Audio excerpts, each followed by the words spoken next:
Hey guys, Hella Bella. I'm taking you with me on a trail today. We are in Huntsville, Alabama at the Madison County Nature Trail, and this place is a really nice trail, very well marked, easy to navigate, and I chose the Rainbow Mountain Loop Trail, so I'm going to be taking you with me to show you some of the scenery here and talk about the pros and cons of this trail. Definitely a medium level difficulty trail, lots of rocks, lots of climbing, and lots of stepping over things. So I'll take you with me and we can take a look at the trail and get started. I guess I can give you a little bit of background why I'm on this trail today. I had to drop off my mom at Huntsville Airport, and I think this was about a 15-minute drive away. It's actually in Madison, Alabama, which is, kind of in the midway point between Huntsville and Florence. It's one of those places that I don't really think a lot of people even know about, but I thought I'd go out here and try this trail out. And it's actually, when you get to the trail, you'll have to go through a neighborhood, so it can be a little bit confusing, but there are two large parking lots up towards the trail, so you do have a free place to park when you get here.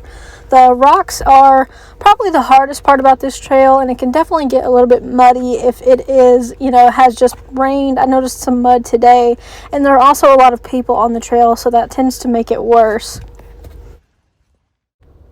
So just as you arrive, you can see the map of the trail, and it's just easier for me to just take a picture of it. I just take the pictures that I need, that way I don't have to remember anything. And you can see there's several different trails. I did the Rainbow Loop Trail because it seemed to be the one that most people do on this trail, and it was, it was the longest trail out here, so I thought I'd make a day of it and kind of get out there and do it. But when you get to the area, you'll see a pretty big pavilion where the parking lot is, and so you could stop and have lunch here before or after, or you could have lunch on the trail. But I thought that was nice that they provided a little area for people, especially because sometimes it's easy to get caught out here in the rain, so it's nice to have a little pavilion that's covered for lunch and stuff. And there's also a little playground here, so this is at the very beginning of the trail, so if maybe you don't want to hike the whole trail, maybe you only want to hike part of it. If you've got kids, you could hike part of the trail and then just turn around and come back, and then that way you wouldn't have to be out there all day. Here's some more footage of the rocks. I'm not kidding when I say that this whole entire trail is just rocks, and it can be really fun. It was a little challenging on my ankles when I first got started, but I thought that it was kind of a cool way to see the trail. I haven't seen a lot of trails where I live that are rocky, so it's just something different. For any of you guys who go on the same trails over and over again, you'll definitely know what I mean when you get sick of seeing the same scenic things on the trail. So it's just nice to go somewhere else, and I need to make a habit of doing it more often, but sometimes it's kind of overwhelming to have to navigate an entire new trail. But this one was really well marked. The Rainbow Mountain Loop Trail has signs everywhere, and I stopped to get some honeysuckles because, let's face it, they're just delicious. I didn't bring any trekking poles with me on this hike, and I think it probably would have made it a lot easier because I did slip several times, and I saw a lot of other hikers who had trekking poles, so that might be something to note, although I will say you definitely don't need them. There were actually like 4 and 5-year-olds hiking the trail, so I always think, if a kid can make it out here, I can make it out here. I just have to toughen up a little bit.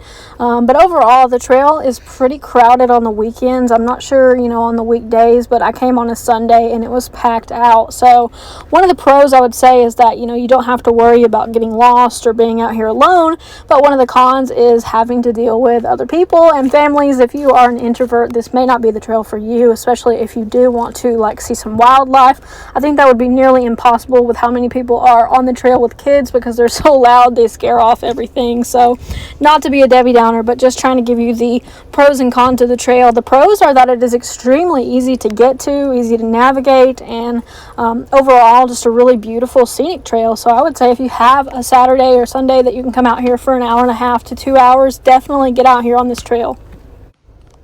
I was thinking this summer I'd like to make a lot more vlogging, hiking videos, and just kind of express myself a little bit more in some of my hobbies and kind of share parts of Alabama with you guys, because I don't think a lot of people like Alabama, and it gets a bad reputation for some of the things. And I just want to show people that it is really a beautiful place to live, and there are a lot of cool trails, and I just love where I live. So if I could share a part of that with you guys, that would be awesome. But I'll give you a couple shots of the trail here as I'm walking out out and trying not to trying not to fall. I think I slipped at one point while I was recording, and I was very, very upset, but then I laughed afterwards.